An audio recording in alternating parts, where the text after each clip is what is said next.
eu sou o João. Oi, eu sou a Luana e hoje nós não temos um top 5. Nós viemos pedir socorro. Minha terapeuta deve estar tão orgulhosa de mim. Gente, estamos aqui, eu e Luana, véspera de feriado, importante dizer isso, lutando contra tudo, contra todos, contra as intempéries desse mundo, pra gente conseguir gravar este episódio. Estamos gravando com um delay, a rede aqui não entendemos exatamente o que está acontecendo, mas imagens travadas, o som da Lu tá chegando com delay para mim e vice-versa. Mas estamos aqui, Luana, honrando o compromisso deste podcast, que a gente já pulou uma semana, né? Semana passada não tivemos episódio porque a Lu estava acompanhando a mãe dela, que passou por uma cirurgia. Eu estava e ainda estou em fechamento de etapa. Então, assim, não sei se foi um castigo dos deuses, porque pulamos uma semana de episódio, mas estamos sendo punidos, fiquem sabendo. A punição vem de antes, já falei isso pro João. Na verdade, não é porque nós pulamos uma semana, é porque nós falamos mal do Zambra. E ninguém fala mal do Zambra impunemente nesse país. Então, é a maldição de todos os Zambrers. Que pena! E aí, gente, sendo muito sincera com vocês, a gente não tinha a menor condição de gravar hoje. A gente não conseguiu se preparar como a gente se prepara normalmente, né, João? Mas a gente não queria ficar mais uma semana sem episódio. Então, a gente vai improvisar aqui algo um pouco diferente. Se estivéssemos em condições ideais de temperatura e pressão, hoje seria um episódio sobre histórias que tratam de migração. Então, a gente vai manter o tema, mas a gente vai falar de um único livro, que é um livro que eu li, e quando eu li eu pensei, dá muito pano para manga, vale a pena levar para o podcast, falar de forma um pouco mais detalhada, porque é uma leitura que eu gostei demais, e também é um livro que recebemos de parceria, né, João? Sim, aproveitar para dar este grande anúncio. Agora sim as coisas vão começar a funcionar, Luana. Já estão sabendo da novidade? A gente teve a parceria com a Companhia das Letras renovada em 2025. Inclusive, vou falar disso, mas eu acho importante mesmo, agora falando sério, né? A gente é muito grato à companhia, porque a companhia topou a nossa parceria ano passado, quando a gente não era ninguém, gente. A gente tinha acabado de surgir. A gente devia ter o quê? Uns 200 seguidores nas redes sociais. Literalmente, a gente tinha 200 seguidores. Não estou exagerando. Então, a gente ficou muito feliz da companhia ter acreditado no projeto e ter topado o apoio, e principalmente dela ter renovado, né? Porque é sinal que a gente não fez nenhuma bobeira, né, Lu? Pelo menos. Ou pelo menos que eles tenham notado. O primeiro livro que a gente recebeu, que é o que a Lu vai comentar, porque a Luana já leu, é o lançamento do novo romance da Chimamanda Ngozi Adichie, A Contagem dos Sonhos, nessa edição belíssima, acabou de sair do forno pela Companhia das Letras. E a gente recebeu em primeira mão, a Lu já leu, eu ainda não, e estou aqui para ser convencido pela Luana de que eu preciso passar este pequeno calhamaço, porque é um livro de fôlego, na frente das outras leituras. Ele tem 422 páginas, saiu agora, 2025, pela Companhia das Letras, com tradução da Júlia Romeu. E foi um lançamento muito aguardado, né, João? Porque a Chimamanda fazia algum tempo que não publicava, pelo menos não obras de ficção. Estava todo mundo esperando demais esse lançamento. Chimamanda que vem para o Brasil. Vem aí. Vimos a notícia ontem que ela vai para a Bienal do Rio, vai para o Fronteiras do Pensamento em São Paulo. Então, rainha estará entre nós em breve. Você já leu algum livro da Chimamanda, João? Li, a gente já indicou aqui, eu indiquei o de contos, o No Seu Pescoço. É verdade. Talvez no episódio de autores virginianos. É, aí eu não tinha nem lembrado que a gente tinha indicado ela já, João, vou lembrar o episódio. Eu indiquei, e eu já li os ensaios também, eu gosto muito do Perigo da História Única, eu já li o de Luto, o Sejamos Todos Feministas, e tem outro para criar... Crianças feministas, né? Exatamente. Mas romance eu ainda não li. Olha que curioso. É uma autora muito querida, né?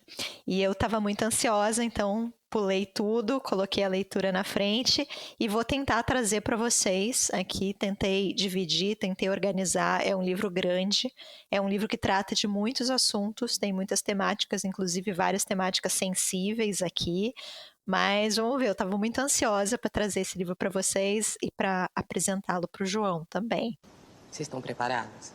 Querem se sentar? Dando aqui uma rápida sinopse, o livro trata da história de 4 mulheres. Então, são 4 mulheres que se conhecem, que têm as suas histórias entrelaçadas de alguma maneira e que vão ser tratadas, então, nesse livro, né? Cada capítulo traz o nome de uma dessas mulheres. São 5 capítulos, os 4 primeiros trazem o título, né? Trazem como título um desses nomes, o 5º depois eu falo. Mas, basicamente, a gente vai ter aquele recurso que a gente gosta, que é muito interessante, que é da gente ter certas situações sendo tratadas a partir de diferentes pontos de vista. Vou falar mais sobre isso também mais para frente. Eu lembro muito do Fim, que a gente falou recentemente, né, da Fernanda Torres, que também tem um pouco essa ideia. Maravilhosa. Lá até mais forte, porque são episódios específicos, né, que vão sendo tratados ali a partir de diferentes perspectivas. Aqui menos, mas ainda assim tem essa graça, né? Você vai ter situações ali que vão ser interpretadas por diferentes personagens. Vou começar falando então do primeiro capítulo. Eu vou tentar não dar spoilers, mas não é um livro exatamente com tantos spoilers. Eu acho que não é essa a graça, né? É mais de você conhecer essas personagens, mergulhar na mente delas, entender as situações que cercam essas protagonistas, mas vou tentar não dar muitos spoilers aqui. O primeiro capítulo é da Chiamaka. A Chiamaka é uma mulher nigeriana de uma família muito rica, ela é muito bonita, ela é uma escritora de literatura de viagem, ela tem a vida que eu e o João gostaríamos de ter. Sabe, assim, nossa, hoje me deu uma vontade de jantar em Berlim, nesse nível, gente. Um sonho. Um sonho. E ela migra para os Estados Unidos porque ela tem muito uma ideia, João, de Nova York como a capital da literatura. Todos os grandes escritores em algum momento vão para Nova York. Olha, é a nova Paris. Exato. E ela acaba não gostando muito de Nova York, ela vai para Washington, mas ela passa a viver nos Estados Unidos, então se torna ela própria uma migrante, né?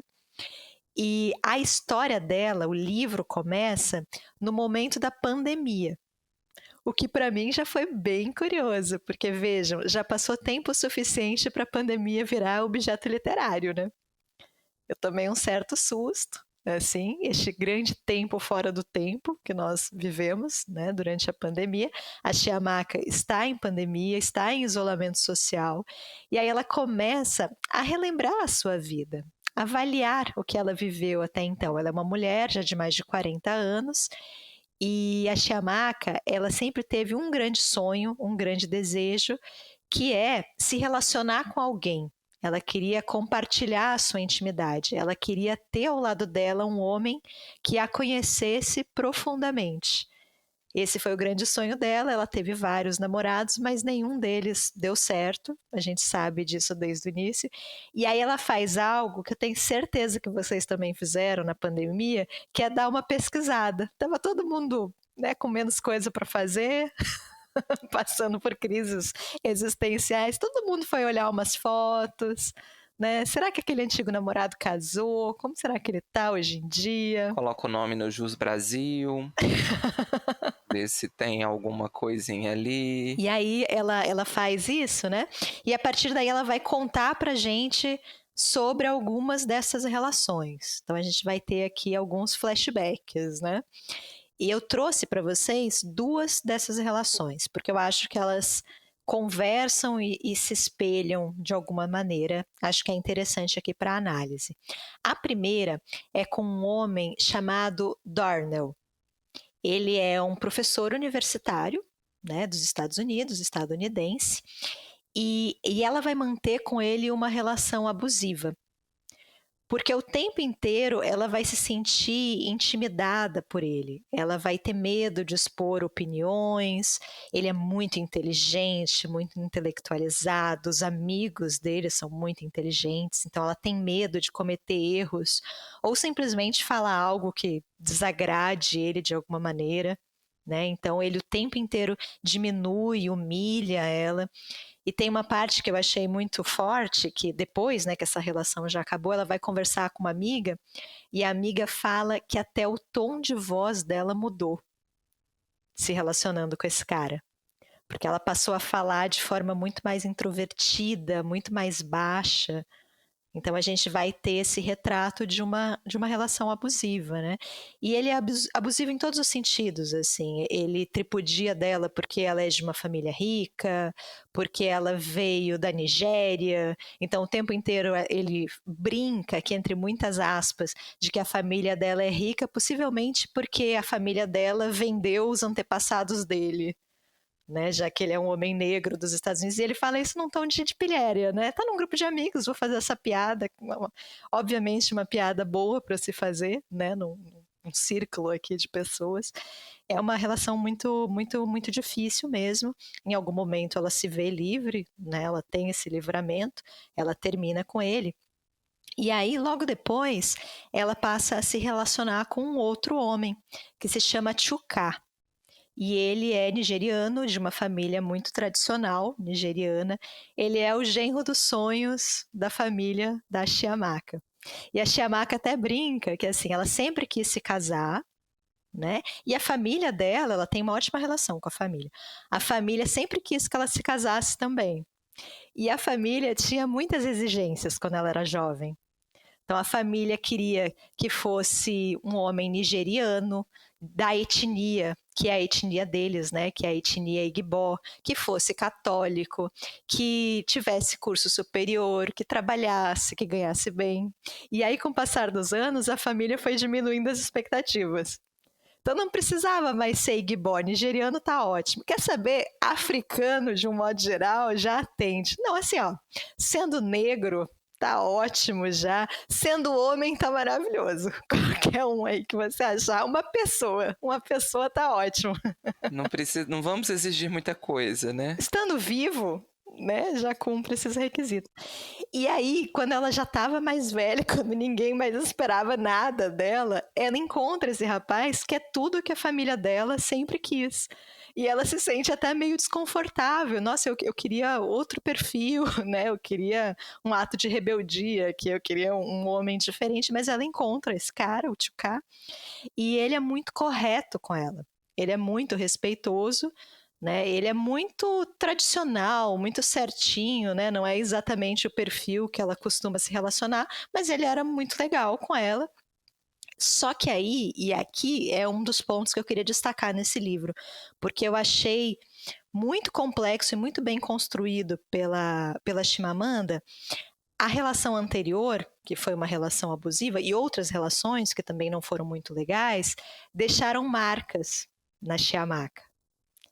Então, ele não é abusivo com ela, pelo menos a gente não tem essa informação, né? Isso não está descrito, mas ela se porta como se ela ainda estivesse em uma relação abusiva. Então, eu vou dar um exemplo aqui para ficar mais claro. Tem um momento que ele tenta, né, o Chuka, ele dá indícios de que ele quer fazer sexo com ela pela primeira vez. Eles vão ter essa primeira relação.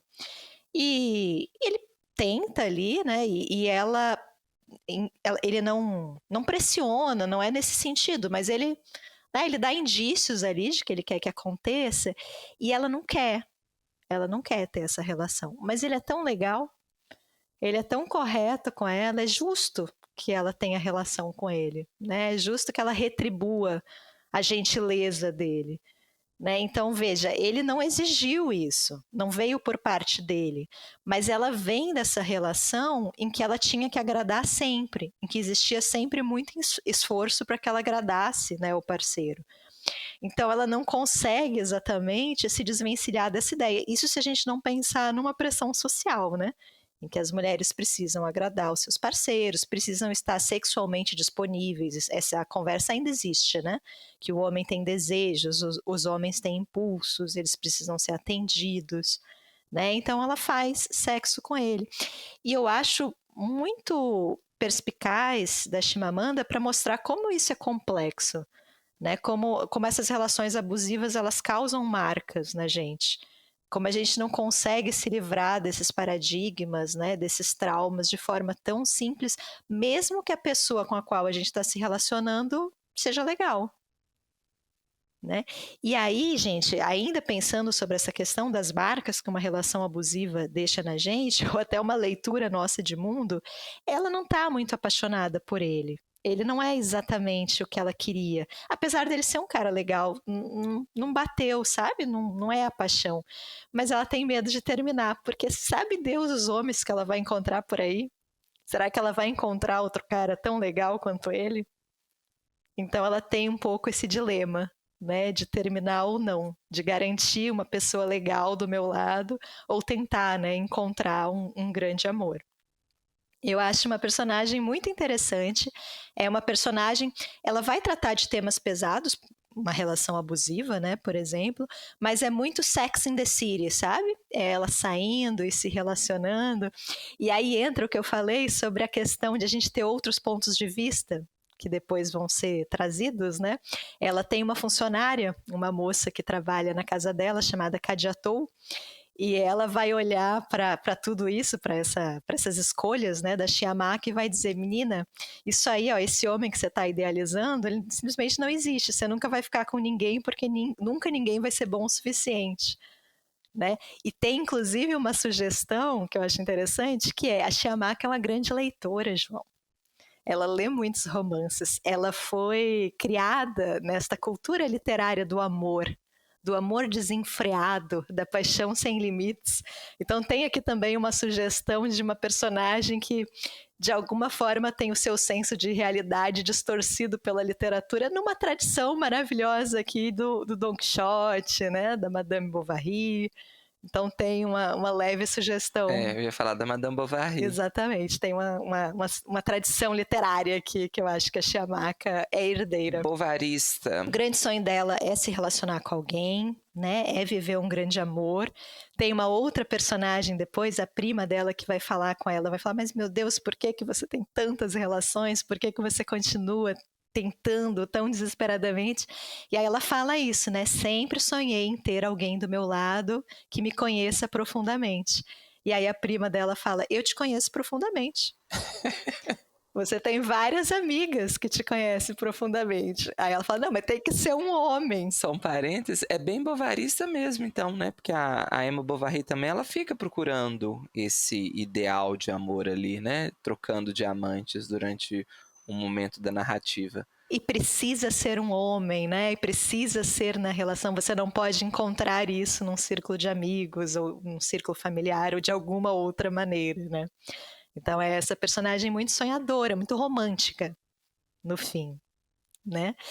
É uma personagem, como eu falei, muito interessante, tem esse contexto, né, dos amores passados, mas é um capítulo que também trata muito sobre racismo, porque ela é uma personagem muito rica. Gente, ela assim, ela não precisa, ela não tem problemas financeiros, jamais terá.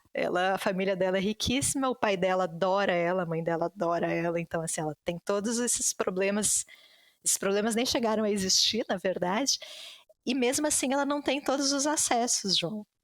O passaporte dela nem sempre é aceito, ela nem sempre consegue visto. Quando ela está no aeroporto, ela é muito mais pega naqueles, como é que se chama? Quando você é selecionado ali aleatoriamente. Na revista? Né? Na revista, ela é muito mais do que outras pessoas que ela conhece. Né? Então ela tem essa questão de, mesmo quando você é rico, existe uma questão de raça aqui presente, né? Ela vai comentar também, que eu achei muito interessante, como os estadunidenses não sabem lidar com pessoas pretas ricas, né? Principalmente quando são africanas. e até uma questão de carreira que é interessante também, porque ela quer ser uma escritora de literatura de viagem. Então ela quer falar sobre os restaurantes, os passeios, o turismo, e a Europa, e os países europeus, e a África, os países africanos, onde ir, onde se hospedar, é isso que ela quer fazer. E ela tem muita dificuldade em conseguir esse espaço. Porque tem um momento bem interessante da história que ela até consegue uma editora que está interessada em publicar um livro dela. Então ela vai toda feliz, aí tem até, já tem ali uma discordância em relação ao título, porque ela quer colocar, eu não lembro exatamente do título, mas era algo, As Aventuras de uma Africana pelo Mundo, era esse o título que ela tinha pensado, e a editora fala, não, e se a gente colocasse As Aventuras de uma Mulher Negra? Porque aí fica mais universal, os estadunidenses vão se interessar mais, né? Ela já fica meio assim, e aí ela fala, não, eu quero falar sobre Amsterdã e Berlim, e Lagos, e aí a editora fala assim, vem cá, e se a gente escrevesse sobre o Congo? Porque eu ouvi falar que lá está tendo muitos estupros em massa e uma questão de genocídio, se a gente escrevesse sobre isso, talvez interesse mais o público, né? E ela vai... Então eu vou ser aqui uma intérprete de dificuldades, né? Vocês só querem contratar uma escritora africana porque eu vou falar sobre genocídios e problemas, né? Que, claro que precisa ter essa literatura, né? Precisa ter essa escrita, mas não era dela, né? Não era o que ela queria fazer. Lembra muito a fala da própria Chimamanda, né? No Perigo da História Única, que ela conta que o primeiro romance que ela escreveu, que ela mostrou para um professor, aí que ele leu e falou, mas gostei, mas não parece um romance africano. Falta elementos da África, né? E aí ela entende que ele estava sugerindo assim, não tem desgraça suficiente, né, no seu livro que a gente remeta à África, assim, ninguém passa fome. Então, essa questão do estereótipo, né? Exatamente. E a Chiamaka, gente, ela tá nesse mundo de lancheira, assim.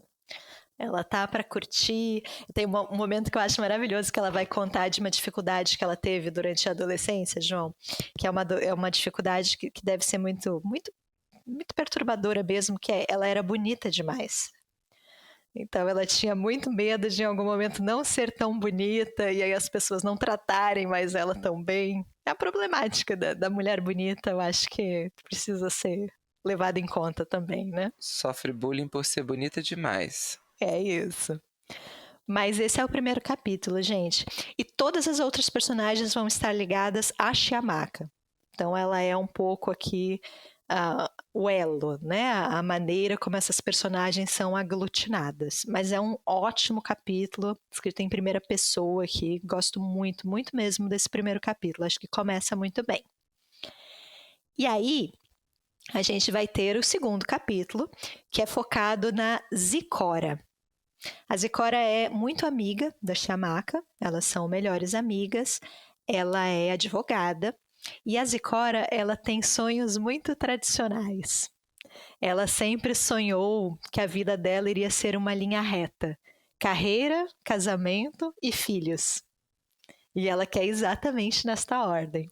Então, primeiro, ela luta muito para ser bem-sucedida, ela vai se tornar uma advogada, vai entrar numa empresa de muito nome, então ela conquista isso, e aí ela vai para a segunda parte, né, que é conseguir um casamento, um marido. Ela quer casar, ela é católica, então ela tem esse sonho, esse plano. Só que os anos vão passando e assim como no caso da Chiamaka, ela não encontra ninguém. Ela vai tendo várias relações ali que são, na opinião dela, perda de tempo, né? São homens que não querem se relacionar com ela de uma forma mais séria ou que ela mesma não quer se relacionar de uma forma ali definitiva, né? Então ela também vai ficando cada vez mais nervosa. É um capítulo que a gente vai ter muitas menções ao tal do relógio biológico, né? Ela sente a pressão do relógio biológico, ela está ficando cada vez mais velha, ela tem o sonho da maternidade e de gestar, ela quer ter uma criança, né? E aí, já quando ela está mais velha, ela encontra um cara, que é um cara muito legal, que se chama Kawame. Ele é muito atencioso, é muito educado, ele conhece a família dela e ele tem muito interesse na vida dela. Ele dá todos os indícios que quer casar com ela, então eles começam a fazer os planejamentos, né, os preparativos. Ele quer entender como é que são os ritos, né, ali da etnia dela, da etnia Igbo, né, da região onde ela nasceu. Então ele parece ser o cara certo. E aí eles já estão nesse momento, né, de planejamento do casamento, e ela engravida. E ela fica muito feliz, porque ela sempre quis, né, engravidar, então as coisas estão seguindo na direção que ela queria, só que aí ele abandona ela. No momento que ela diz para ele que está grávida, neste momento ele vai embora e nunca mais aparece, bloqueia número de celular, some, desaparece. Gente, e os homens nem são disso. Quase não falamos disso neste podcast. É curioso. O capítulo, ele começa com ela já tendo esse bebê. Então ela está no momento do parto, né? E tudo está radicalmente diferente do que ela tinha imaginado. Não é essa maternidade que ela tinha idealizado. Ela está ali sem o companheiro dela, sem o namorado dela, esse homem sumiu, ela está na companhia da mãe, e ela se sente pressionada pela mãe, porque é um parto difícil, e ela está sentindo muita dor, e parece o tempo todo que a mãe está pressionando ela, como se ela não estivesse suportando o suficiente, né? Essa dor, que é uma honraria para as mulheres, que é a dor do parto, ela está ali gritando, esperneando, então ela sente essa pressão também, ela não se sente acolhida pelos médicos, o parto é muito difícil. Para piorar, quando o bebê nasce, ela não sente nada. Ela imaginou que ia sentir uma alegria arrebatadora, um amor maior que a vida, e ela sente uma neblina, uma névoa envolvendo ela, uma espécie de apatia. Então, ela tem que lidar, basicamente, com o que ela tinha imaginado e com a realidade, né? Com a maternidade ali que está se apresentando para ela.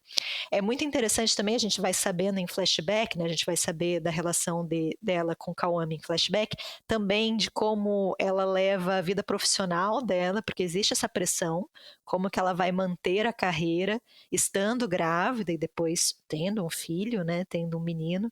Então, o tempo inteiro no emprego, ela finge que tá tudo bem, ela nunca tá enjoada, então ela vai pro banheiro, vomita, passa muito mal, retoca a maquiagem, volta para a sala de reuniões impávida, né? E as pessoas fazem perguntas para ela, ela diz que tá muito bem, que tá dormindo maravilhosamente bem, ela nem entende essas mulheres que reclamam da gravidez, porque para ela tá tudo ótimo.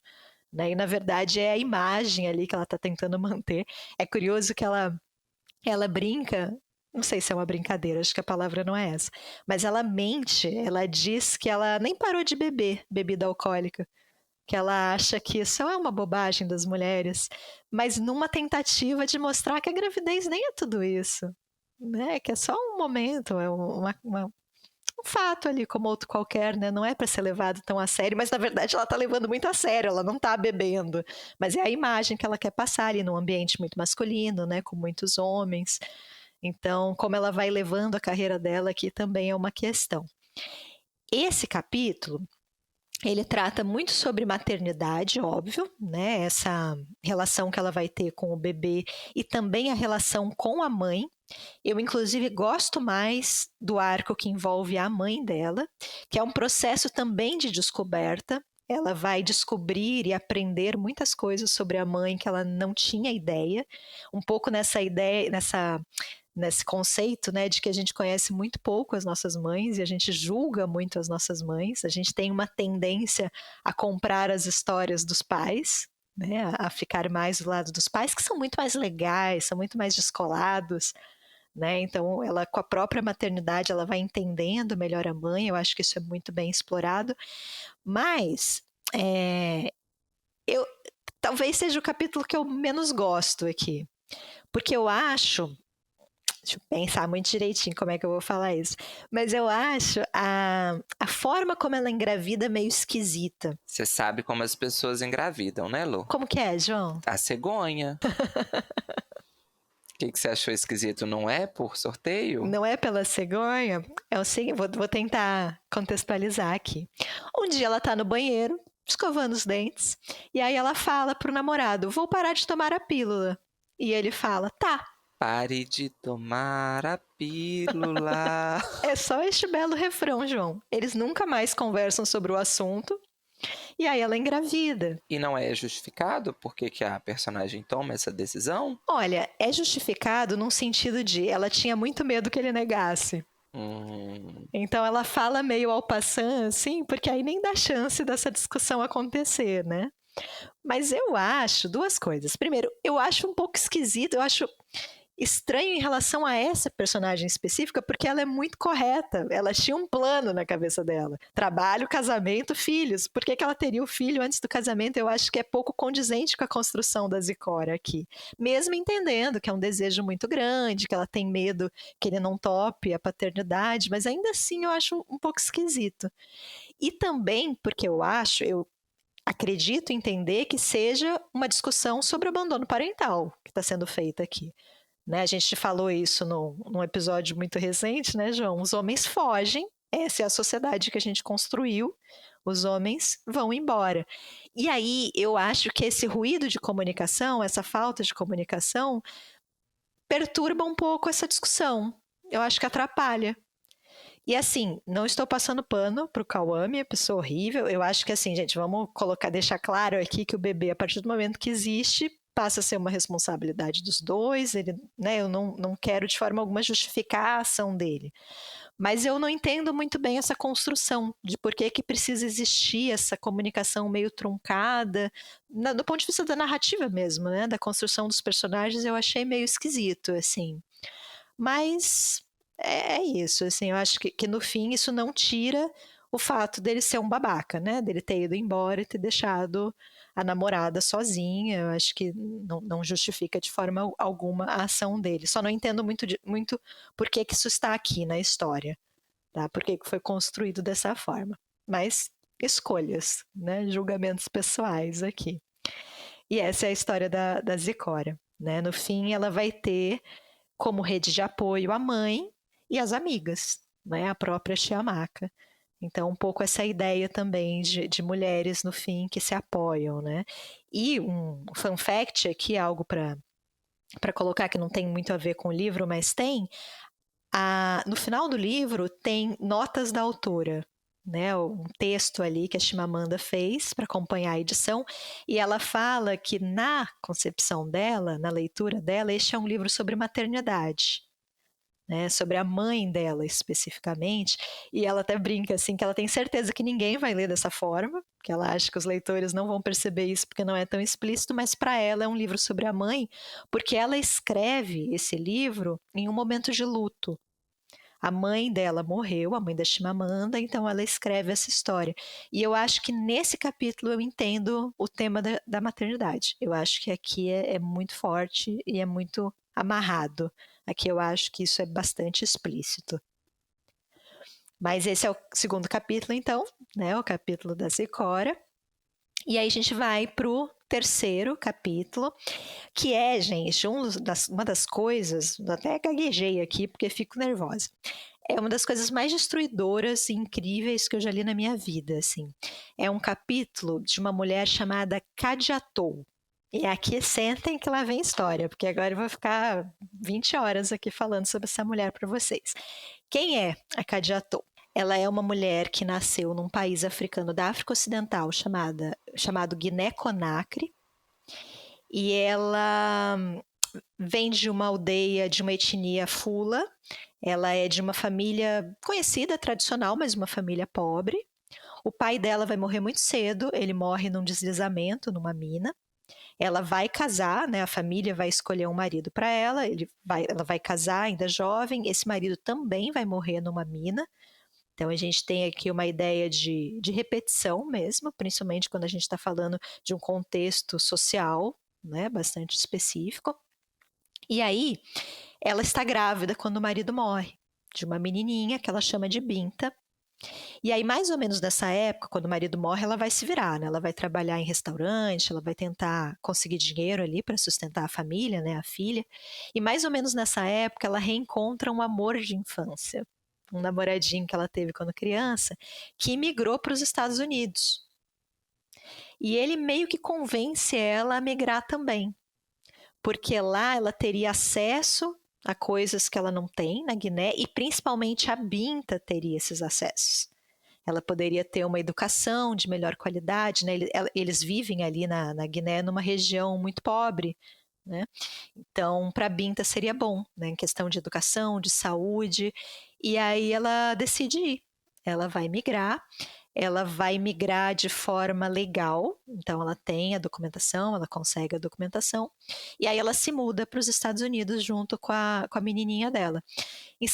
O plano era ela ir morar com esse namoradinho, né, se chama Amadou ele. Mas ela vai descobrindo coisas sobre ele. Primeiro ela descobre que ele já tinha um filho com uma mulher que não era esposa dele. Depois ele vai ser preso, porque ele vai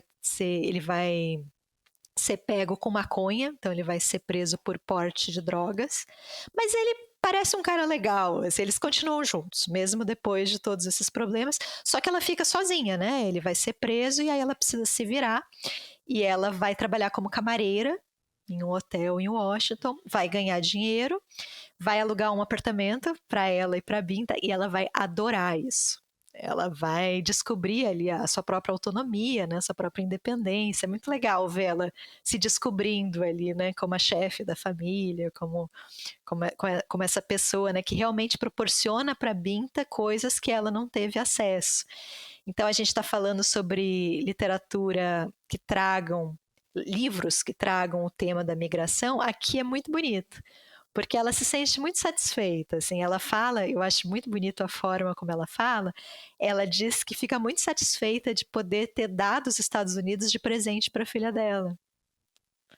Né? E que o maior sonho dela, né, o maior desejo, esse livro fala muito sobre sonhos, né, cada personagem tem um sonho, um desejo, o sonho dela é que a Binta se torne senhora de dois mundos, que ela esteja perfeitamente à vontade na aldeia Fula, na África, ali naquele contexto, mas também na América, nos Estados Unidos, né? E a Binta, ela é uma criança ótima, ela é super responsável, ela é estudiosa, ela se dá muito bem com a Kadiatou.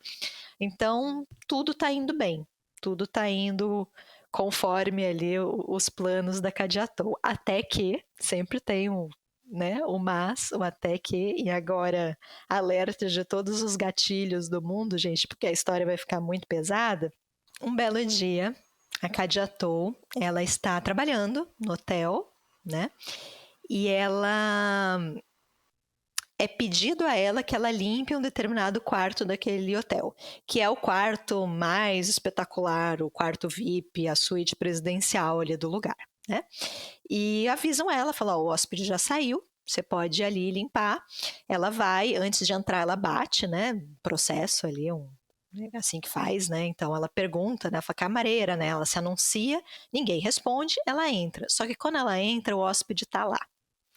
Então quando ela entra, tem um homem lá, que é um homem já mais velho, esse homem tá nu, e aí as coisas acontecem muito rápido, ela é pega completamente de surpresa, né? Ela começa a pedir muitas desculpas, mas o hóspede fecha a porta, tranca ela ali, e aí tenta violentar ela sexualmente, tenta estuprar, tenta penetrar ela, mas ela é mais jovem, né? Ela de alguma forma consegue ali conter ele, mas ela tá muito atônita e ela tem muito medo de machucar esse homem, porque ele tá na suíte mais cara do hotel, então um monte de coisa passa na cabeça dela.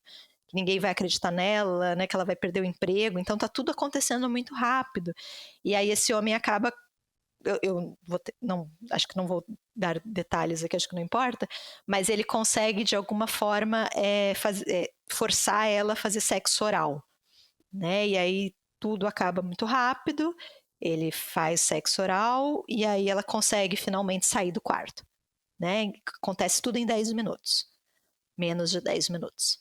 E aí ela sai do quarto e ela tá destruída, e a roupa dela tá amarrotada e rasgada, e ela tá se sentindo muito mal, e ela vomita no carpete, e aí tem funcionários ali que veem ela e vêm ver o que aconteceu, né, perguntar se ela tá bem, e aí ela não sabe se conta, mas ela acaba contando, e aí esses funcionários e o próprio gerente ali do lugar levam ela para a polícia.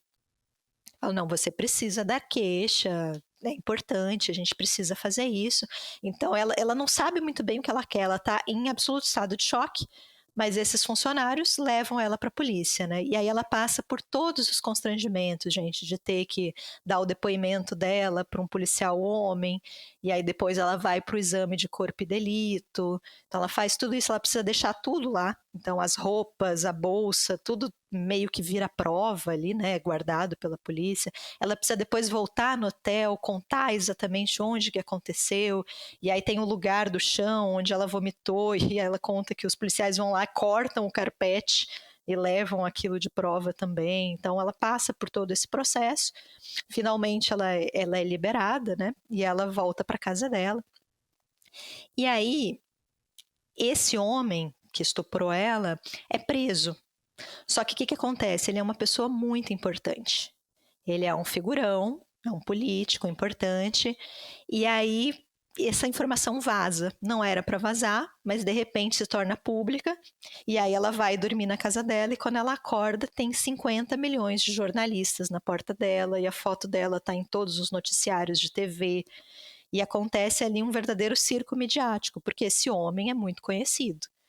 Então ela está ali no centro de uma balbúrdia que ela nem consegue entender, né? Porque está tudo acontecendo muito rápido. Ela não consegue sair de casa, ela tem a filha ali também, que está no meio dessa confusão. Ela acaba indo para a casa da Chiamaka, eu não comentei porque esqueci, mas no hotel, um dia ela conhece a Chiamaka. A Chiamaka está lá hospedada com a família, né? Eles são nigerianos, ela é da Guiné, guineense, então eles acabam conversando. A Chiamaka contrata ela para fazer tranças no cabelo dela, porque ela é muito boa transista, né? E a Chiamaka fica encantada com as tranças dela, acaba pedindo para fazer nela própria. Depois, com o tempo, ela começa a limpar a casa da Chiamaka, até que ela se torna uma espécie de governanta ali, e as duas se dão muito bem, elas têm uma relação muito próxima, de anos, né? Então a polícia leva ela para casa da Chiamaka, ela fica lá sendo cuidada, né, atendida pela Chiamaka, pelas amigas da Chiamaka também, e tudo vai acontecendo. Esse caso é apresentado para a promotoria ali da cidade, né, de Washington, e aí acontece o que geralmente acontece mesmo, ainda mais quando a gente pensa em histórias mais antigas, né, ela vai ser descredibilizada de todas as maneiras. Então, os jornalistas começam a questionar quem é essa mulher, será que ela não está mentindo, será que ela não quer só dinheiro? A família dela, na Guiné, vai ser interpelada por jornalistas, eles mandam jornalistas até lá. É uma coisa tão, tão agressiva, tão violenta e tão invasiva, porque a vida dela vai ser investigada nos mínimos detalhes. E aí vão levantar o ponto de que ela mentiu no processo migratório, né? Vão começar a questionar várias coisas. E aí é isso, né? Se ela mentiu no processo migratório, será que a opinião dela, será que o relato dela é válido? Será que a gente pode levar em consideração? Né? Então, são esses os questionamentos que passam a ser feitos, e ela fica completamente arrependida de ter feito essa denúncia, né? Esse que é o ponto. Eu não vou contar exatamente o que acontece, mas a cena do estupro, ela acontece em poucos parágrafos, é rápido. Mas a cena do processo, né, de tudo que acontece depois disso, né, nesse pré-julgamento aqui que vai acontecer, é longuíssimo, assim, a gente vai entendendo, e é muito bem escrito, gente, porque você entende mesmo todos os constrangimentos pelos quais a vítima passa, ainda mais ela, né, tem uma cena que eu acho sensacional aqui, que é a cena do depoimento que ela dá, né? Eu não entendo muito bem como é que funciona o processo judicial nos Estados Unidos, gente, mas ela dá um depoimento para a promotoria para ver se o caso vai ser aceito, então ainda não é o julgamento, mas é um momento anterior, né? E aí perguntam para ela se ela quer dar esse depoimento em inglês ou na língua dela, que é a língua fula, né? A língua da etnia dela. Ela pede para ser na língua da etnia dela, e a gente, né, eu ia falar dos Estados Unidos, mas eu acho que nós brasileiros, a gente não entende muito bem essa questão das etnias, né, na África. É algo difícil, que exige aqui um pouco mais de atenção do que geralmente a gente está disposto a dar, né? A etnia vem antes da nacionalidade, né? Ela é uma guineense, mas, em primeiro lugar, ela é uma mulher fula. E aí eles trazem uma mulher fula para ser intérprete ali, mas eles pegam de qualquer país, assim, de onde eles acharam, eles trazem, e aí ela não entende muito bem, tem uma questão de sotaque ali, de especificidades regionais ali que ela não pega, então ela não tá, a comunicação não está acontecendo. Imagina você dar um depoimento e você não tá entendendo direito as perguntas, e aí tem um momento que ela desiste, ela começa a prestar atenção nas perguntas em inglês e responder em inglês, e aí ela vai ser acusada por conta disso. Mas você não disse que precisava de uma intérprete, agora você tá falando em inglês?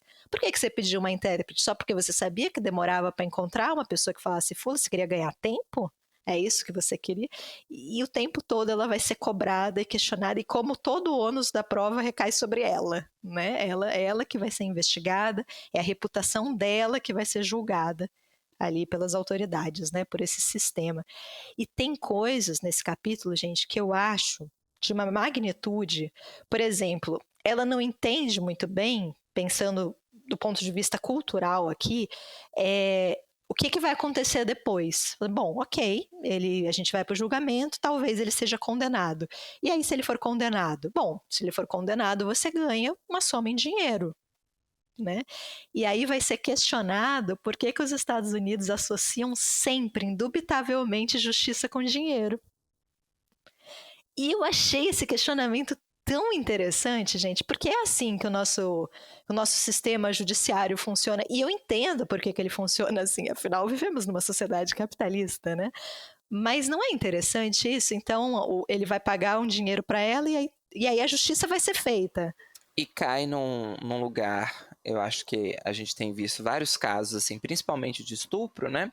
Envolvendo jogador de futebol. Tô pensando no caso do Daniel Alves, por exemplo, que foi, inclusive, inocentado, né, recentemente. Mas quando a justiça estabelece o preço, eu acho que é uma discussão muito importante, porque fica parecendo assim, bom, então se você tem esse dinheiro, você pode estuprar uma mulher. Se você tem essa verba, né, você está disposto a pagar isso, você pode cometer determinados tipos de crime desde que você tenha dinheiro. E a gente sabe que tem muita gente que tem dinheiro para cometer determinados crimes. Então vira um negócio mesmo, né? A sua renda te permite cometer quais crimes? Veja que não só a sentença, mas a indenização, né? O que você pode fazer dependendo da sua renda, dependendo da sua verba. Você pode matar, você pode estuprar, você pode atropelar num Porsche, você pode atropelar numa Ferrari ou numa BMW, você pode invadir terra, enfim, e aí vão enumerando aqui a depender da renda da sua família ou da sua empresa, né, também. Dependendo, você pode arrebentar rio, pode romper barragem, se você tiver dinheiro, pode ser uma boa. Não é interessante esse questionamento? Para mim, caiu muito num lugar de sempre foi assim, então jamais questionei. Né? Então eu achei muito interessante ter isso no livro. Só que, gente, eu falei que esse capítulo era incrível, né? Eu falei que ele era excepcional e eu tô aqui para provar que é uma das melhores coisas já escritas na face desta terra. É uma história real, gente. É uma história real que aconteceu em 2011. A Kadiatou é inspirada numa mulher também guineense, também imigrante, chamada Nafissatou Diallo. E a história é exatamente essa, tá? A Chimamanda fala isso nesse texto depois do romance, né? Que ela tentou, ela não... É um personagem inteiramente ficcional, então o passado, o que acontece depois, é tudo criação. Mas que o caso, né, esse crime que foi cometido, ela tentou ser o mais fidedigna possível ao que existia de informação pública. Então ela pesquisou muito e ela tentou trazer aqui o mais próximo do que aconteceu ali naquele hotel, naquela realidade, né? Essa camareira, de fato, estava trabalhando, entrou num quarto, foi violentada por um homem, só que qual é o detalhe, gente? Este homem, isso aconteceu em 2011, tá? Então faz relativamente pouco tempo, 2011. Este homem era ninguém mais, ninguém menos que Dominique Strauss-Kahn. Quem é Strauss-Kahn? Ele era o diretor do FMI, do Fundo Monetário Internacional, e o candidato francês à presidência. Então, imaginem o escândalo que foi isso, né? Um homem extremamente poderoso, extremamente rico.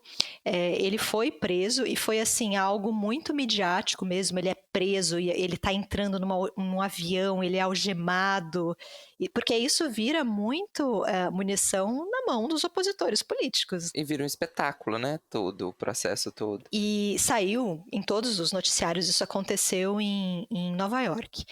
E ela faz essa denúncia, né, contra o Dominique Strauss-Kahn. E aí, gente, acontece muito como está no livro também. Ela vai ser questionada de todas as formas, né? A reputação dela vai ser colocada em jogo.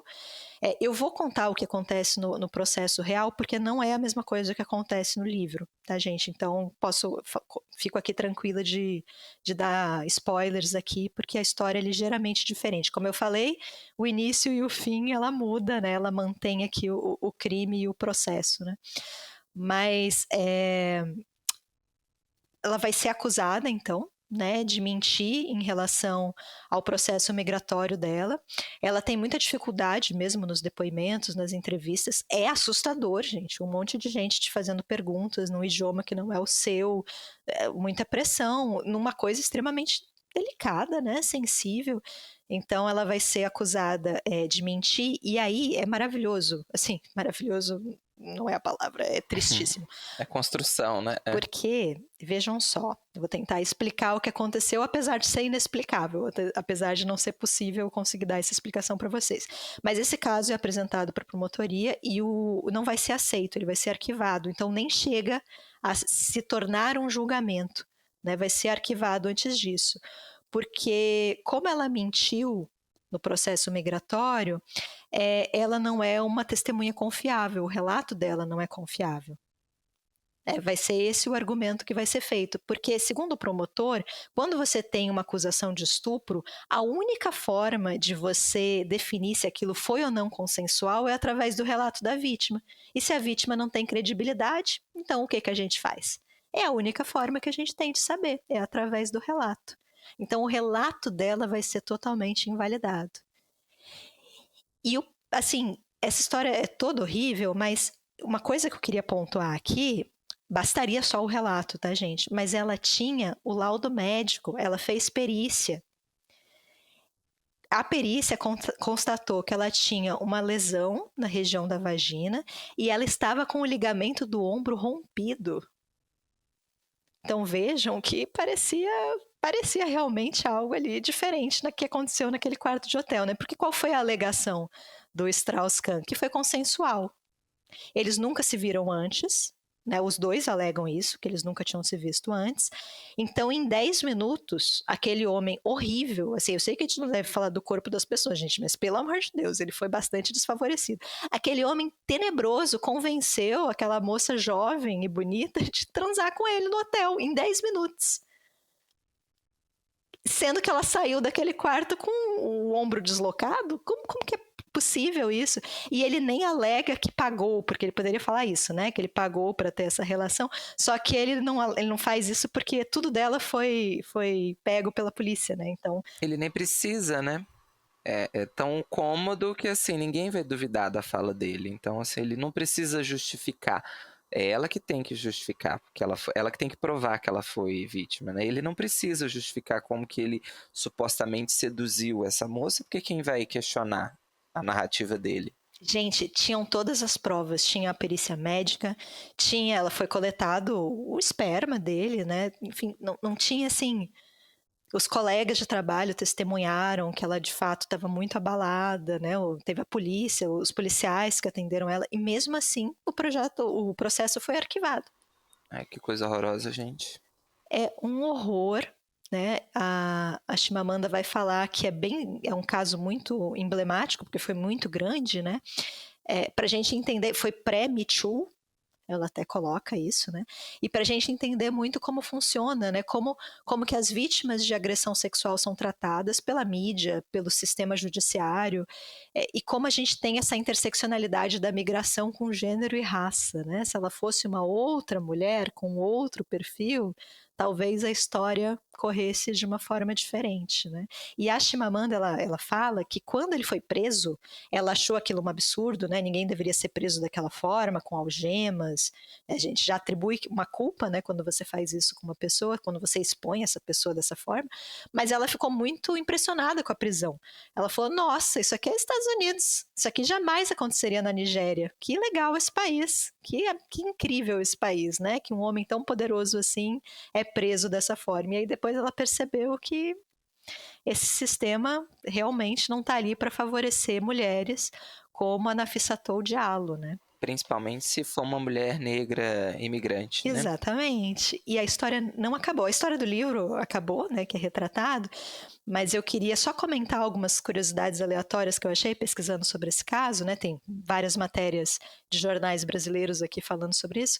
Eu queria pontuar duas coisas. A primeira é que anos depois ele vai ser acusado de participar de uma rede de prostituição, né? O Dominique Strauss-Kahn.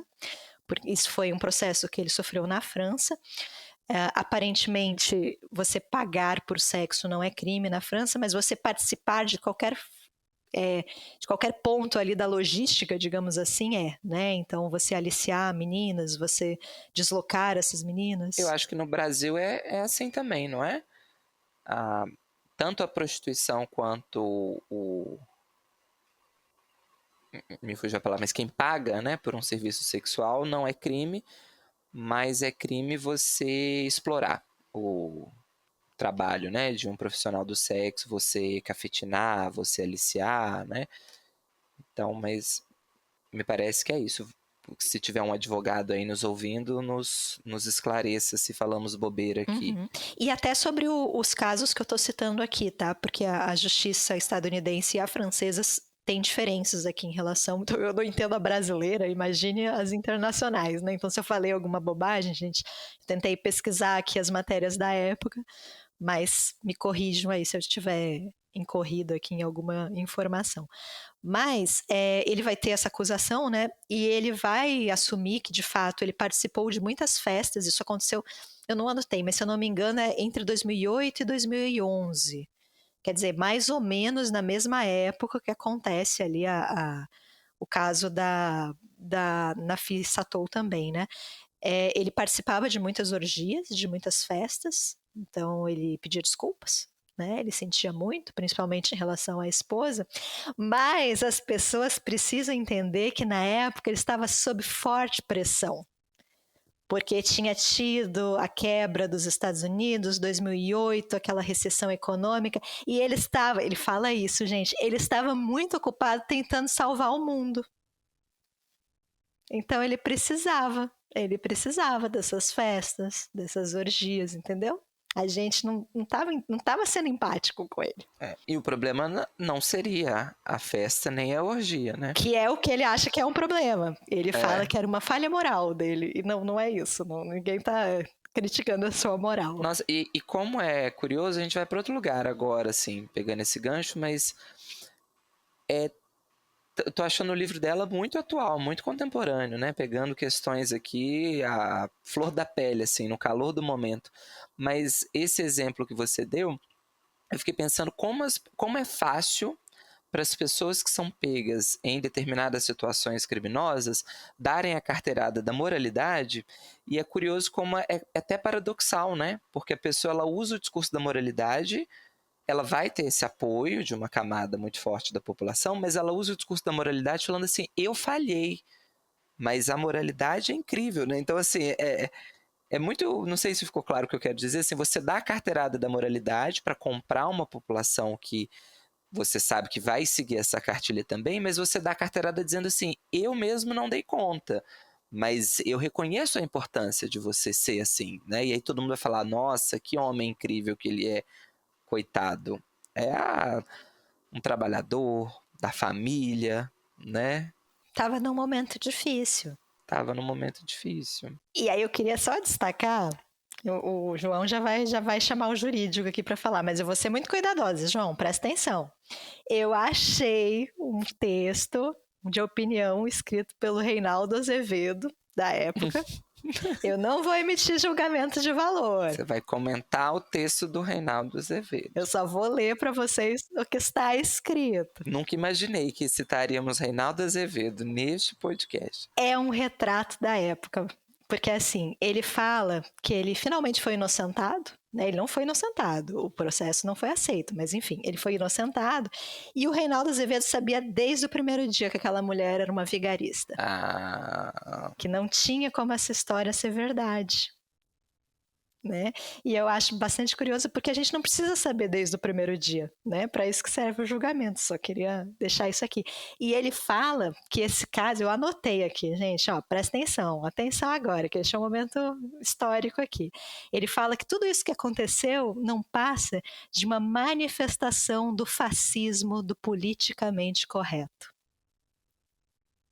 É isso. Não falarei mais nada, só queria deixar essa informação aqui para vocês. Realmente, em 2011, esse era o problema que a gente enfrentava no país, o fascismo do politicamente correto. Né? Era este, realmente, se a gente tivesse visto isso, a gente estaria em outro lugar. Haja estômago, hein, gente? Difícil essa história, viu, gente? De pesquisar, muito difícil. Mas... pelo que eu li, um fun fact aqui, Nafissa Tou, depois de todo esse episódio, ela abriu um restaurante, ela teve uma rede de apoio, de pessoas que ajudaram ela financeiramente, e ela faz muito sucesso, ela cozinha comida da África Ocidental, então ela recebe no restaurante dela muitos migrantes, que gostam muito da comida dela, então queria só trazer isso, que... As mulheres dão um jeito, né, João? Elas continuam, apesar de. Então, Nafissa Tou continuou. Mas gente, um capítulo, para mim, sensacional. Assim, eu não sei se eu já tô até nervosa, eu fiquei muito nervosa com essa história. Já perdi até as palavras aqui. Mas eu não lembro de ter lido algo assim. Algo que esmiuçasse tanto. Não a violência em si. Aqui eu acho que a Chimamanda ela é muito perspicaz. É o pós, né? É tudo que ela vai enfrentar depois disso. Então a gente tem essa mulher que é muito religiosa, né? Que vem de um determinado contexto ali e de repente, num dia qualquer da vida dela... No trabalho, acontece tudo isso e aí tem um médico tirando fotos das partes íntimas dela, sabe? Então o que você passa além do estupro em si, né, da violência, tudo o que acontece depois disso. que são outras violências também, né? E que são muito particulares. Então, por isso que é muito complicado a gente fazer qualquer tipo de julgamento, julgar no primeiro dia, porque, por exemplo, uma das grandes preocupações dela, e de um grande alívio, é que ela estava menstruada no dia anterior. E não se pode ter relações a partir da cultura, da religiosidade dela, não se pode ter relações quando você está menstruada. Então é algo de alívio para ela. Imagina se isso tivesse acontecido ontem, teria sido muito pior. Então isso é uma preocupação que é muito particular dessa personagem. Né? Então eu acho que é um texto com muitas sutilezas e muito respeitoso também. Assim, eu gosto muito. E só para finalizar, já vou finalizar, gente. Agora eu sei como o João se sente com o episódio da Montanha Mágica.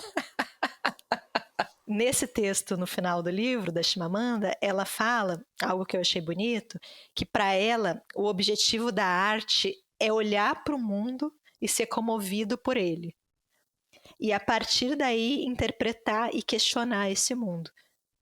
Então, por isso que ela queria tanto trazer esse caso com o máximo de informações, né, públicas que ela conseguiu reunir, para a gente entender como uma mulher se sente, o que ela passa, né, o que possivelmente a Nafissa Tou viveu.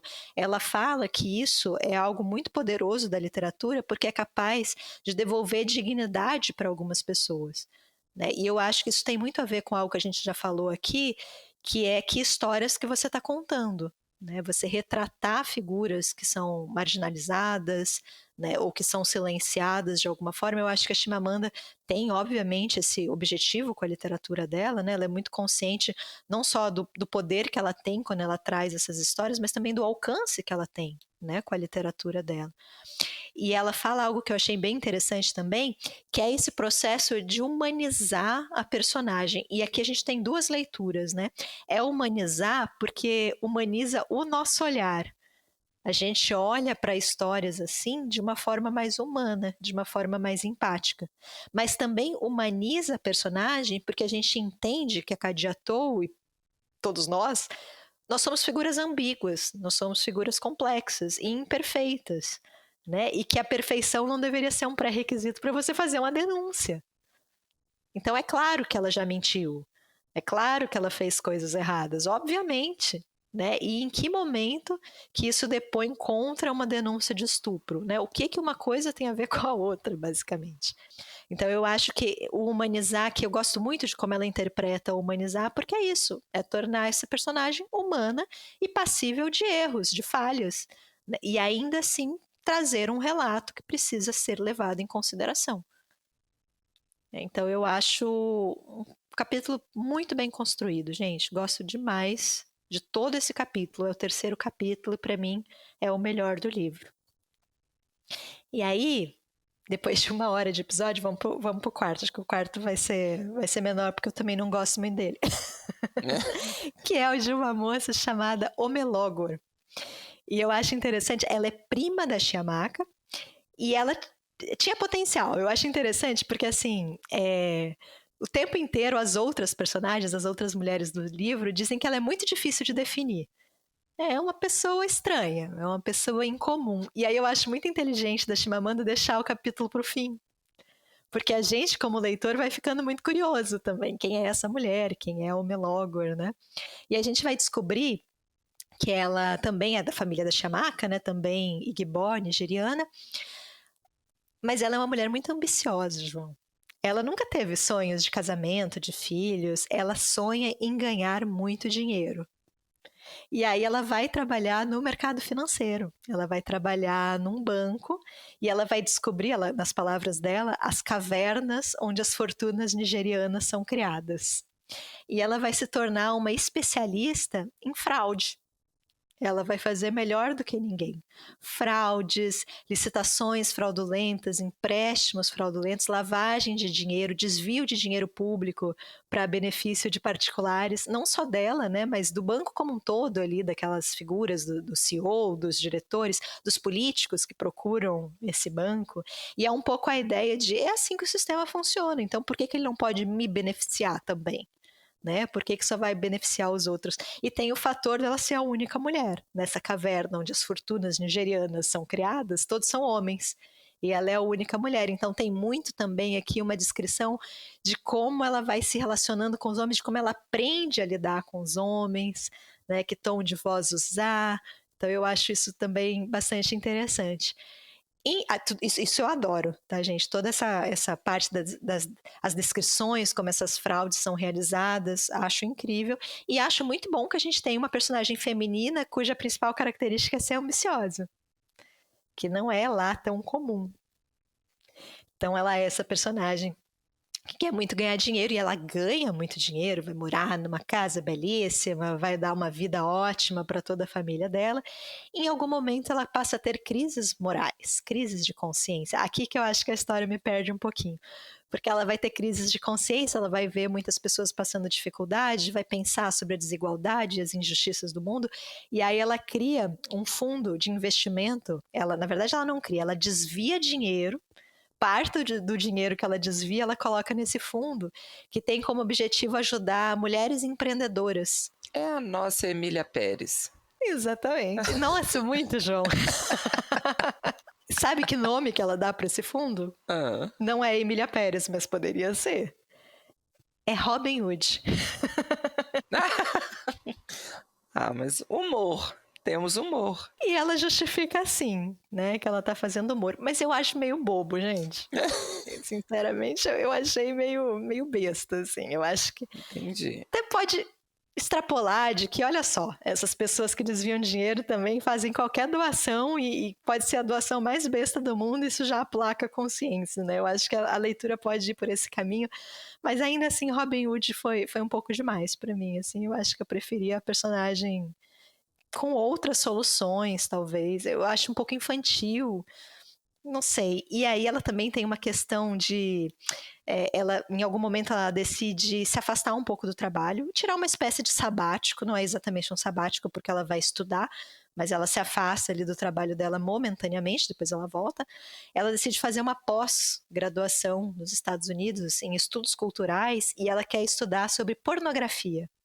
Como a pornografia impacta a sociedade, a visão que os homens têm sobre sexo, como eles tratam as mulheres. E eu também acho essa parte um pouco boba. E aí ela não encontra professores que querem levar essa pesquisa adiante. Ela tem um site que ela dá conselhos para os homens. Eu acho muitos elementos que para mim não se conectam muito bem, mas ela é uma personagem interessante, né? Que além dessa ambição, ela é muito atrevida. Ela fala as coisas que ninguém tem coragem de falar. Quando a Shamaka estava com aquele babaca lá, o professor, o intelectual, ela era a única que respondia para ele. E até a Shamaka fala que ele não sabia muito bem o que fazer, ele não estava acostumado com mulheres questionando ele publicamente, né? Então ela tem aqui alguma graça, mas particularmente eu acho os outros capítulos mais interessantes. Tem coisas legais, essa parte das fraudes, né? De como funciona o sistema monetário, eu acho que é interessante, mas não sei, acho que talvez eu construiria de outra forma, mas gosto pessoal, né? Não tenho nada aqui muito objetivo para falar. E aí, gente, é isso. 4 capítulos. Cada um dos capítulos tem o nome de uma das personagens. Então, Shamaka, Zikora, Kadiatou e Omelogar. E aí a gente tem o 5º capítulo, que é volta para Shamaka. Então ela vai voltar, vai contar de mais algumas relações pra gente e também vai dar alguns desfechos, né? O que aconteceu com as outras personagens. Assim como no fim, a gente falou do fim da Fernanda Torres, eu acho o último capítulo meio desnecessário. Pode ter uma obsessão minha pela simetria. São 4 personagens, por que não 4 capítulos? Né? Eu admito que pode ser isso. Eu acho tem informações importantes ali, claro, mas eu acho que elas podiam ser distribuídas nos outros capítulos. Não sei, não gosto muito do 5º capítulo, acho ele desnecessário, mas só comentários pontuais aqui. Eu ainda gosto muito da estrutura do livro, né? Os outros 4 capítulos. E aí, João, sei que já passamos aqui de 1h, 1h15, na verdade, mas eu só queria fazer alguns comentários rápidos aqui, porque passei muito tempo contando sobre o que é a história. Posso fazer? Você vai perder o ônibus? Não, ainda pode. Então tá bom, que João viaja daqui a pouco, gente. Eu viajo, gente, senão eu vou ficar doido. Eu separei aqui alguns tópicos só em relação aos aspectos mais formais, digamos assim, do texto, ou coisas que me chamaram a atenção no livro aqui. Acho que, em primeiro lugar, essa questão da estrutura, né? Eu comentei que, por mim, eram só 4 capítulos e tá ótimo. E aí, eu queria falar sobre o narrador, né? Eu acho que, de vez em quando, esse narrador quase explica tudo para mim. Tem alguns momentos da narração, eu trouxe aqui um exemplo para vocês, que me lembra muito um exemplo que a gente deu sobre o Tudo é Rio. Eu acho parecido aqui, vou ler para vocês. É fácil ser triste. A tristeza é algo que alcança sem dificuldades. Acho essa frase ótima. É fácil ser triste, a tristeza é algo que se alcança sem dificuldade. Só que aí ela continua. A esperança e a felicidade são mais difíceis de agarrar. Né? Então, às vezes, o narrador ele dá uma alongada demais num assunto que eu acho que eu já tinha entendido. Mas eu acho que são momentos bem pontuais. Né? Não acontece o livro inteiro. Separei alguns exemplos aqui, mais poucos. E a minha sensação no final do livro é boa, é positiva. Eu acho que de vez em quando ele quase explica tudo, mas eu acho que ela também se contém em muitos momentos. Ainda falando sobre o narrador, tem parte do livro que é narrado em primeira pessoa, o 1º e o 3º capítulo, e o 2º e o 4º são narrados em terceira pessoa, acho que é isso. Não, mentira, o 1º em primeira, o 2º e o 3º é em terceira pessoa e o 4º volta a ser em primeira pessoa. Informação irrelevante, mas só para dizer que varia, né? E eu gosto muito porque, mesmo quando é em terceira pessoa, é aquele narrador que está muito próximo do personagem. Né? Então a gente vai ter acesso a essa visão de mundo do personagem e isso impacta o texto. E eu acho um narrador muito bem construído. Eu vou dar um exemplo aqui dessa construção que eu acho interessante, como ele vai se empolgando e focando no que interessa para o personagem naquele momento. Então, por exemplo, no 3º capítulo da Kadiatou, o narrador fala muito sobre o namoradinho dela, o Amadou. Então vai falar do que ele gosta, o que ele espera da Kadiatou, como ela deve se portar. A gente tem bastante foco nele, né? E aí, quando ela começa a viver a própria vida, quando ela ganha a independência dela, esse narrador esquece o Amadou. não fala mais nele. E aí, do nada, gente, a gente vai saber que ele foi preso. Né? No meio, assim, de uma frase qualquer, eu até separei aqui a frase para vocês. O telefone de Kadiatou tocou e uma voz perguntou se ela queria atender uma ligação a cobrar. Queria sim. O Arizona a fazia pensar num deserto. A gente não sabe de onde que está vindo essa ligação a cobrar. Arizona nunca tinha aparecido nessa história. O Arizona fazia pensar num deserto, pois foi isso que o Hadi Ibrahima disse quando contou que Amadou ia para a prisão.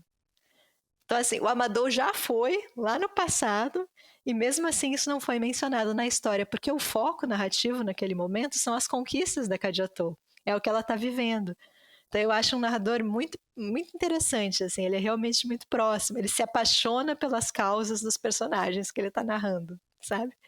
Então eu acho bastante bem construído também. O primeiro capítulo, que é da Chiamaka, a Chiamaka é essa personagem muito romântica, né? E a narração é um pouco brega. Isso me incomodou. Mas aí depois eu fiquei pensando que faz sentido, porque a personagem é muito romântica e tem essas ideias sobre o amor. Idealizada, né? Exatamente. Mas aí a gente tem frases que são do tipo: nós amamos e então não amamos mais. Para onde vai o amor quando deixamos de amar? Acho um pouco constrangedora.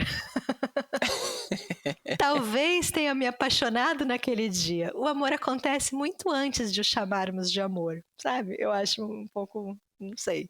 Mas acho que justifica porque a gente está do lado de uma personagem, acompanhando uma história de uma personagem muito romântica, né? Tem uma escolha, né, por trás. Um outro ponto aqui para os Chimamanders me odiarem, eu não acho que a Chimamanda escreve bem diálogos.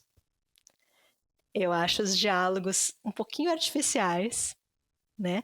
Só que nesse livro tem muito poucos diálogos. Eles são bem raros de acontecer. Polêmico. Mas eles são muito raros, então não me incomoda, né? Mas eu trouxe aqui um diálogo para dar de exemplo do que eu entendo como artificialidade, que é ainda do capítulo da Chiamaka.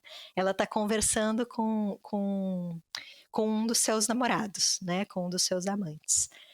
E aí o diálogo é assim, João, presta atenção. Você está vivendo a vida que imaginou que ia viver?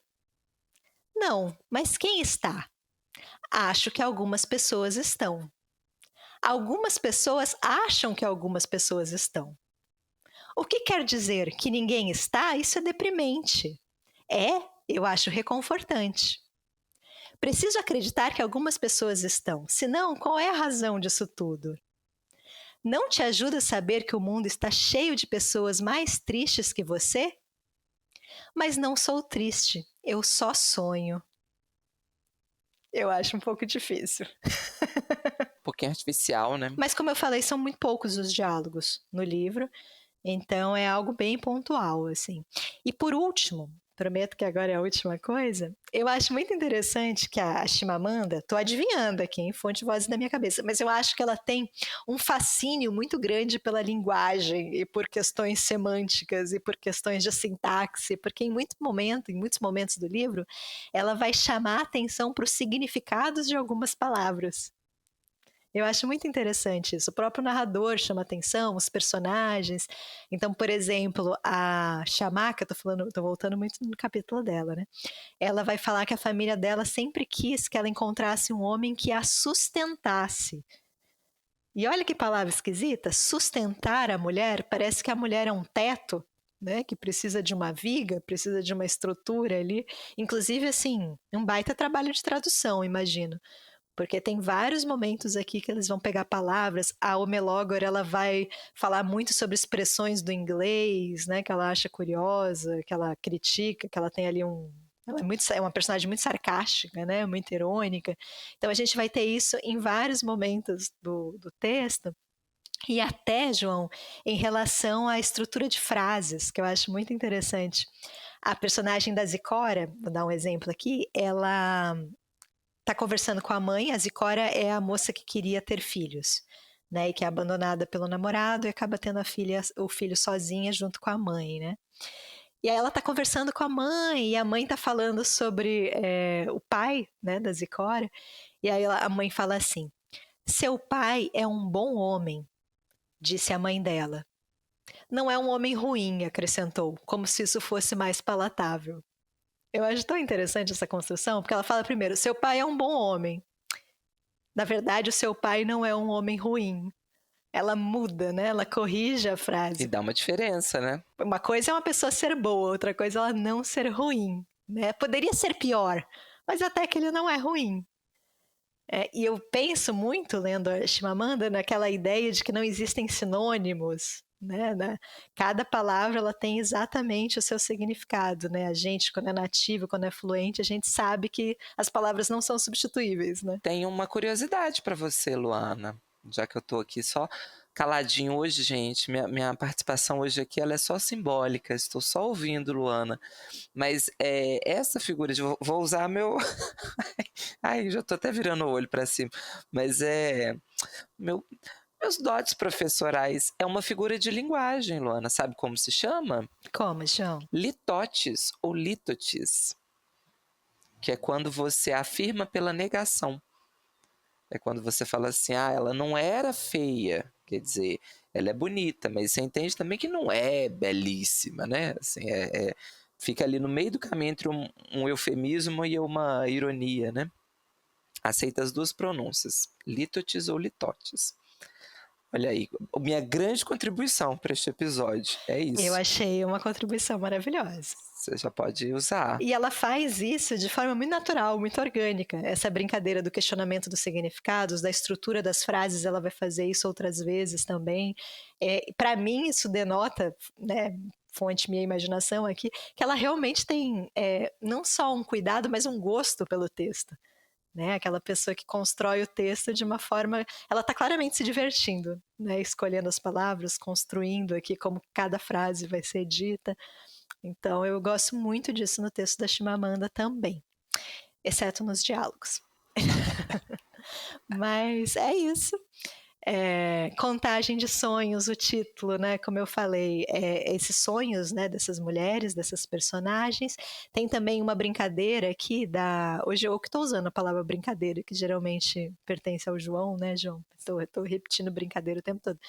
Mas tem uma construção aqui a Chiamaka, ela que começa essa narrativa, né, essa história, ela vai contar então os seus sonhos, né, vai fazer a sua contagem de sonhos, que são os múltiplos homens, as várias relações que ela teve ao longo da vida, e tem uma relação também com a pandemia, né? Então, você tinha ali contagem de corpos, contagem de casos, então ela vai fazer a sua contagem de sonhos, tem essa relação também com o momento que você está vivendo ali, o momento da pandemia. A pandemia é muito, muito presente aqui no relato, tanto da Chiamaka quanto o último também, da Omelogor.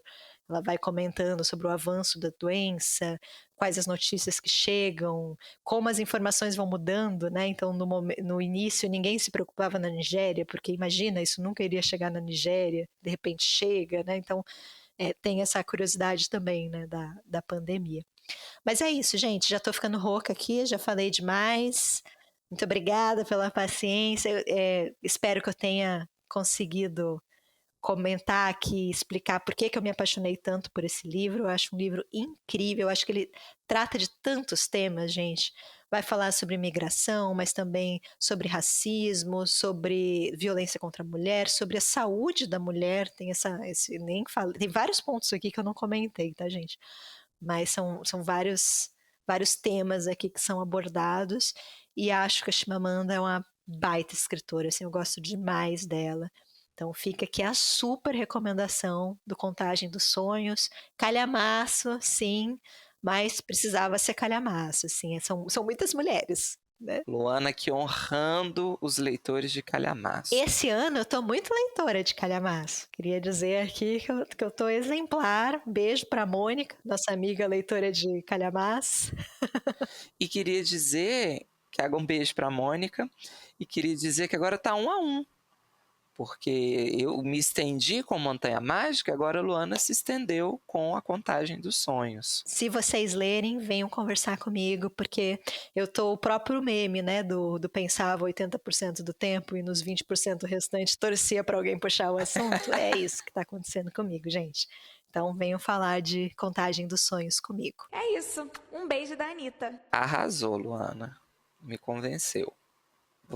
Sabe-se Deus quando eu vou conseguir encaixar, mas está aqui na pilha para ler. Porque João tá lendo outro calhamaço. Tô lendo outro calhamaço. Pretendo acabar agora no recesso. Que é uma escolha. De um apoiador. Para quem não sabe, a gente tem um Apoia-se e uma das nossas recompensas é escolher o livro que a gente vai resenhar aqui num episódio. E a nossa apoiadora escolheu um calhamaço. Veja que as nossas apoiadoras não têm dó do professor. Mais um, porque a Marília, que foi sorteada da outra vez, escolheu o poeta chileno, que também é um calhamaço, né? Será que a gente vai gostar desse calhamaço, Luana? Fica aí a questão. Mas vai vir aí, gente, em breve esse novo calhamaço, porque faz parte do episódio de migração. Porque aqui tem planejamento. Vocês estão achando que não? Aqui tem organização. E aí, qual é a organização agora, gente? Daqui uma semana, se a gente conseguir gravar, vai ser o episódio com 3 livros falando sobre migração, porque afinal gastamos um hoje, então vão ser mais 3. E aí, na semana seguinte, o livro em comum, que também fala sobre migração, mas é uma escolha de uma das nossas apoiadoras. A gente só desmembrou o episódio que a gente falaria de 4 em 2 episódios, porque a Luana estava muito apaixonada e porque é um livro que merece, né? Pelo que a Lu comentou, nos convenceu aqui. Tem não só um livro de fôlego, né? São muitas páginas, mas toca em muitos assuntos importantes acho que para a contemporaneidade mesmo, correndo o risco aqui de ser meio estereotipado, né? Assim, mas acredito que eu gostei sobretudo, além de tudo que você comentou, obviamente, mas da discussão da mídia, né? Desse peso da espetacularização da mídia. Acredito que seja um dos temas que a gente vai discutir cada vez mais. Então é sempre interessante quando a literatura faz esse processo também. Mas é isso, gente. Palavra, João. Palavra do episódio? Não sei, o que você sugere? Eu tô em dúvida entre sonho ou rainha. O que você acha? Qual é a mais brega? Acho que é sonho, né? Sonho? Então comentem sonho. Quem chegou até aqui, só para os bravos, comentem sonho e me contem se vocês já leram ou se ficarem interessados aí pelo livro da Chimamanda e se já leram outros livros da Chimamanda também, porque é uma autora muito amada aqui no Brasil. Veja que nem sempre a gente fala mal do hype, às vezes a gente fala bem. Que gracinha. João, boa viagem, boa Páscoa. Feliz Páscoa não, né? As pessoas já passaram pela Páscoa. Mas estão em Tiradentes. Feliz Tiradentes. Feliz Tiradentes? Ah, sim, Feliz Tiradentes, recesso. Hoje, este episódio sai. O Tiradentes, é isso. Viva os feriados. Feriado para quem? Não para esses 2 trabalhadores que estão aqui divulgando a literatura. Deste país. Mas este mundão de meu Deus. A gente está muito ocupado tentando salvar o mundo. É isso. Queria que vocês levassem isso em consideração. Fazendo a contagem dos sonhos. Beijo, gente. Bom feriado, bom restinho de feriado. Até mais. Boas leituras, gente. Até.